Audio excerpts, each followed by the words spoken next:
Magandang umaga po. So as early as right now, nag-umpisa po tayo as early as 7 a.m. Nag-umpisa po tayo sa CP Garcia. Then ngayon po, nandito tayo sa Aurora Boulevard. Kakapasok lang po natin ng Batino Street, no? Kung mapapansin nyo po, isa po itong alternate route. Meron po tayong signage na po sa harapan. So it's also part of the, kumbaga, alternatibong kalsada na dinadaanan po ng mga ating mga kababayan. So we have to clear it. Alam naman natin, ang problema po ng illegal parking, napakabigat po. Nakakadagdag pa po sa sa problem of traffic congestion. So here we are, i-clear po natin itong mga alternate routes para may madaanan po ang ating mga kababayan. Batino Auto Repair. Definitely bawal po 'yan. Hindi po pwedeng gawing talyer o paggawaan ng kalsada, no? Itong area na to, lagi ko rin po nadadaanan. So personally, I know the situation here. So anong gagawin nyo dyan? Titikitan? Since nandiyan naman po yung driver, titikitan, tapos alisin na po niya kaagad yan. Ay, salamat po. Pakialis na, pagtapos tikitan, sabihin mo dyan sa nagkakabit ng gulong, ikabit na niya yan. Pag hindi niya makabit yung gulong, kamo, may tow truck tayo.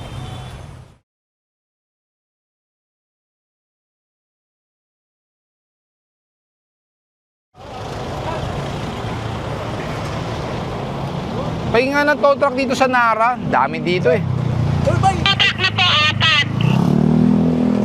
Sige, lahat ng tow truck, padala nyo na dito sa Nara.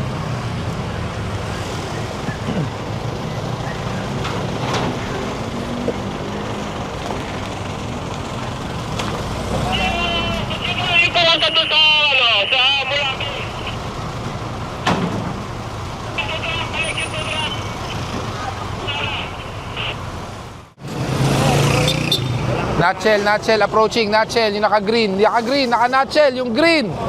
Yung angkas, naka-nutshell na green. So ngayon, nandito naman po tayo sa Nara Street, no? Mapapansin nyo, may nakalagay, no overnight parking, no parking on both sides. At ayun po, alternate route to NLEX, Mindanao Avenue.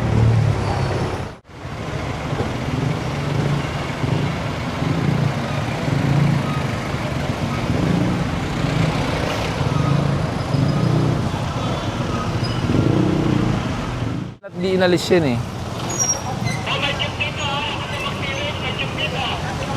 Ito na lang, yung nakabiyos kay kay Jeronimo. Jing, pasiris mo yung tow truck mo dyan sa harapan.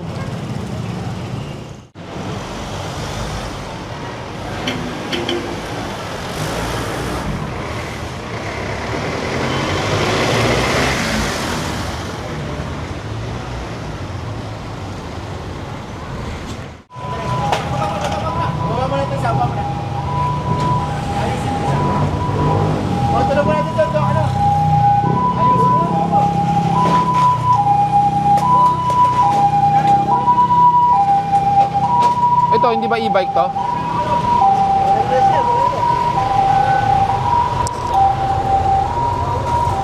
Walang plaka.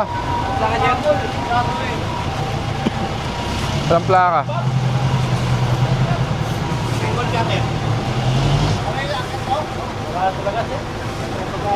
Electric eh.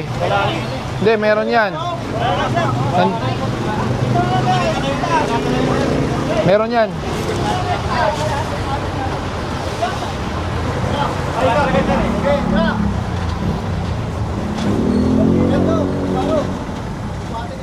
Ayan o.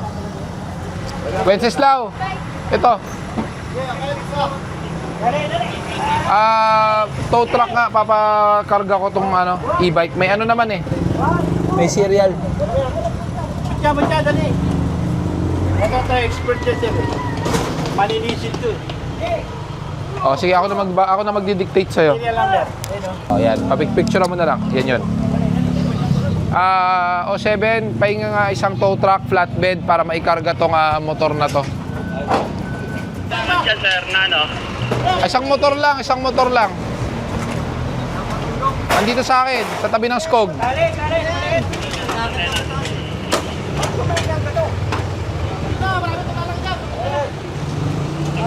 Morning.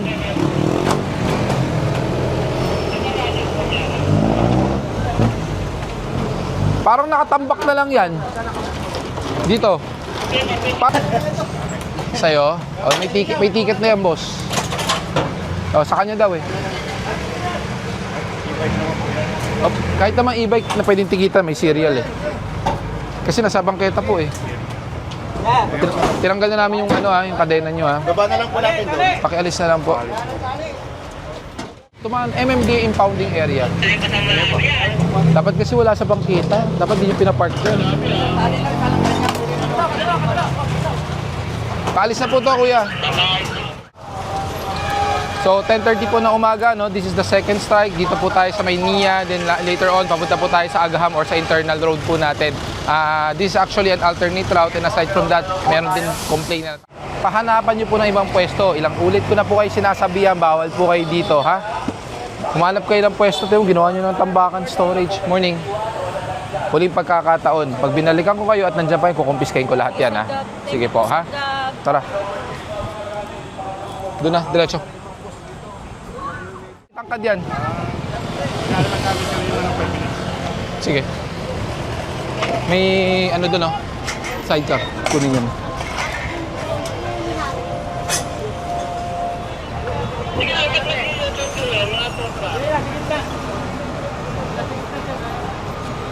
Sige. Bitawan nyo, bitawan nyo. Bitawan nyo. Hindi po, bitawan nyo muna. Kunin nyo, kung gusto nyo kunin nyo sa impounding. Iniiwan nyo pa sa gitna eh. Hindi, tinawid ko na yung motor ko, sir. O, mamili ka. Motor mo ang titikitan o ito kukunin. ID, boss. Yan naman na yan. O, pili ka na lang. ID ba? ID? Titikitan kita. ID nga, ID nga. Benta pag Lagi po kayo nandito. O, eh bakit? Hindi naman ako ah. O, bakit? Masyado naman tayong mababastos niyan, pare. Hindi naman, sir. Di, ba't mo gaganin yung tao namin? Hindi tayo nag-usap. Kahit Kaya na, nga ako nakikita. kahit na, wala kang karapatan bastusin yung mga taong yan. Wala, magkakapera Nagtatrabaho lang. Di ba, muntik mong habulin ng suntok. Naglalakad ako sa akong huli. Hindi, dito lang. Nilapitan niya ako. Gusto niya akong banatan. Anong gusto mo natin, sir? Kasi naglalakad ako. Tayo kami CCTV. Naglalakad ako rito. Naglalakad ako muli. Bigla siyang lumapit sa akin na ambahan niya ako. Ngayon, sabi niya pa dito, nakatayo. Lapit ka. Sabi ko, ikaw lumapit. Mali ka naman kasi. Awak mo ng tao eh. Hindi, anong mali? Walang mali. Paano huli? Awak na niya yung bike. Ang tanong, ilang beses na tayong paulit-ulit dito? Kayo rin, pati rep nyo. Kayo lang tayo, sir. Hindi. Ang clearing, pag paulit-ulit. Hindi. Eh siya, sumasagot siya eh. Eh di sasagutin ko siya. Diba? O tapos kanina, anong sabi mo sa amin? Paalisin ko tao ko. Tapos, anong gagawin natin? O, anong ginawa mo? Ano ba ginawa? Anong ginawa mo? Di ba sinagot mo ng pabalang? Anong ginawa? Sinagot kita pa ba lang? Sino yun? Sino yung sinagot? Siya. Sabi niya sa akin, ba't ka nakikialam? Sino yung humawak ng bike? Sino humawak ng bike? Oh. O ikaw, ba't mo yung natak, sir? Nagpaalam ako. Sir, wala pa isang segundo. Hindi. Ganito yon. Hindi na. Sige. Yung bike mo sa gitna, nakaharang. Sa dahilan, di ba sinabi ko wala pa isang segundong pinitawan ko yan. Dahil Paano nagiging walang tinawid ko yung motor ko. Tinawid mo yung Alam motor ko yun, mo. naigit na ako dyan, alam ko Tapos, yun. isang segundo? Hindi ko naman itatanggi yun eh. Hindi, sige. Ganito na lang, para mabilis. Yung motor mo sa nakaparada, sa kalsada, inusog mo sa kabila. Biyaya ko, sir. Hindi nga, ang tanong ko, yung bike, yung motor mo, saan nakaparada? Sa kalsada. Tapos tinawid mo sa kabila. O sige, saan nakaharang? Wala magtutulak ng bike ko. Ang tanong ko nga, saan nakaharang? Hindi nakaharap, sir. Nakatawid, pinalata ko. Nakatawid, pinarada mo. O ngayon, yung bisikleta mo, yung tricycle, saan nakaharang? Tawag ko. Saan nakaharang? Yan, nandyan, di ko tatanggi. Saan nga? Nasa kalsada. So ang tanong ko sa yun, tama ba o mali yun? Hindi ba ako pwede magpaliwanag doon? Hindi nga, tinatanong nga kita ngayon. sige, may mali Tama. ako. Okay, mali. Ilang beses na tayo paulit-ulit dito. Sa ngayon nga lang, sir, ngayon ka na lang. Hindi pwede. Pag palagi ka nakatingin sa ngayon, lagi kang tama. Pag palagi ka nakatingin sa Hindi naman pwedeng ganun ang operation eh. Ang operation ng clearing, dapat long term, natututo kayo. maging ipaglaban yung gamit namin yan, sir eh. Ano, kaya nga di ba sabi sa ano sabi sa'yo, kunin mo na lang sa opisina sa impounding, di ba? Bayad. Wala. Ang mga tricycle walang binabayaran unless motor ka. Dito ng 200. Nasaan? Sino? Huwag mo na alamin. Labas natin. Hindi, labas natin kung sino para kung totoo may complaint na pinabayad, eh di reklamo natin. Ano naman yung Wala naman talagang konsiderasyon sa ganun eh, dahil paulit-ulit na kayo eh. 'Di ba? Aminin man natin o hindi. Sa ngayon nga lang tayo. Hindi, huwag tayo pupunta sa ngayon. Ilang beses na nag-ooperate dito, ilang beses na kayo pinakiusapan na huwag nyo harangan ng kalsada. 'Di ba? Aminin nyo yan. O, alam nyo pala eh. Mali namin yun eh. O, yun naman Pero pala sana, eh. bibigyan nyo rin ng pagkakataon makiusap. Ilang beses? Nang hindi na tayo dadaan pa sa process. Ay, hindi pwedeng ganun. Wala pang isang segundo yun, no? So, ilang beses na konsiderasyon ang gusto nyo?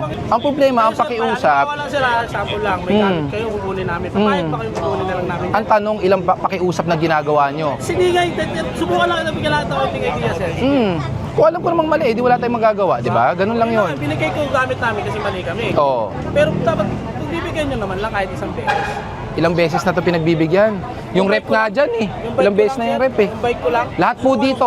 Lahat po dito. Yung bike ko lang. Lahat kayo dito, ilang konsiderasyon na. Yung gamit ko lang. O sige, ipaglaban nyo na lang. Kalaban yung gamit, hindi ko gamit. Ganito, sa tingin mo mali, kinuha yung bike mo. Hindi, sa tingin mo mali. Reklamo mo, para sa legal grounds tayo, ilabas natin ang video nyo, lalabas din namin ang video namin. O, di ba? Bala lang yan. O, ayaw nyo kasi ng proseso eh. Di ba? Yan ang problema. Kung nandito pa yung bike ko. Andito nga, nasa kalsada. May picture, may video, kompleto naman. Kilala na ng truck. Andyan, ayun o. Papayag ko, iwan nyo rito yan. Magreklamuhan tayo. Ay, hindi. Diba?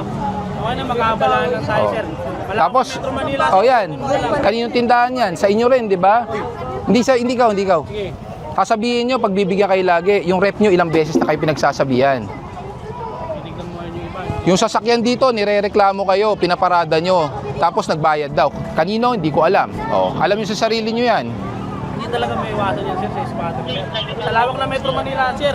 Kaya, Kami lang pa na-encounter ko. kaya nga, di ba sinabi na sa inyo, makinig ka muna. Ang sabi sa inyo, ang kalsada, wag nyo nang kukunin, yung bangketa, bahala na nga kayo dyan eh. Nakasabi, hindi na yung bayan, sir.